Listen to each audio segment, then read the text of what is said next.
ધરમપુર ખાતે સરકારની ચિંતન શિબિર સીએમ સહિત તમામ 26 મંત્રીઓ અને અધિકારીઓ ધરમપુર જવા માટે રવાના થઈ ચૂક્યા છે। કાલુપુર રેલવે સ્ટેશનથી વંદે ભારત ટ્રેનમાં આ મંત્રીઓ રવાના થયા હતા।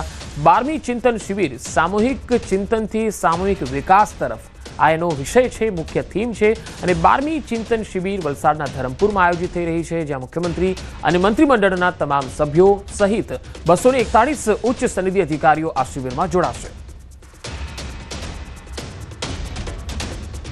ચિંતન શિબિર દર વર્ષે વહીવટના સુધારાઓ માટે ને વહીવટની અંદર નવા વિચારો અને નવા અભિગમ સાથે આદરણીય પ્રધાનમંત્રી મોદી સાહેબે 2047 સુધીનો રોડમેપ વિકસિત ભારત માટેનો મૂક્યો છે, ત્યારે સતત નવા વિચારોને અને નવી દિશાઓને આવકારવા માટેની આ ચિંતન શિબિર અધિકારીઓ સાથે, મંત્રીઓ અને આદરણીય મુખ્યમંત્રી સાથે બેસી અને દરેક વિષયોની ચર્ચા રાજ્યના સુશાસનની અને એના વહીવટની કરવા માટે સૌ એકત્ર થાય છે।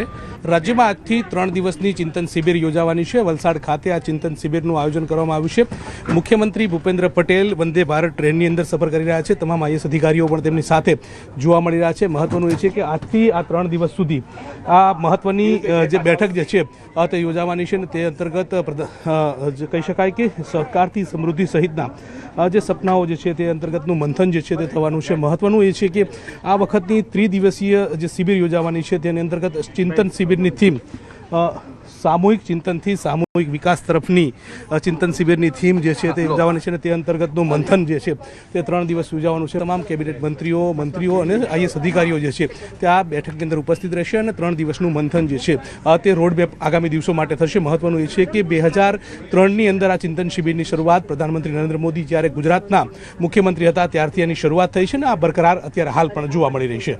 કેમેરા પર્સન શ્રેણિક મહેતા સાથે ગૌતમ શ્રીમાળી, ન્યૂઝ 18 ગુજરાતી, અમદાવાદ।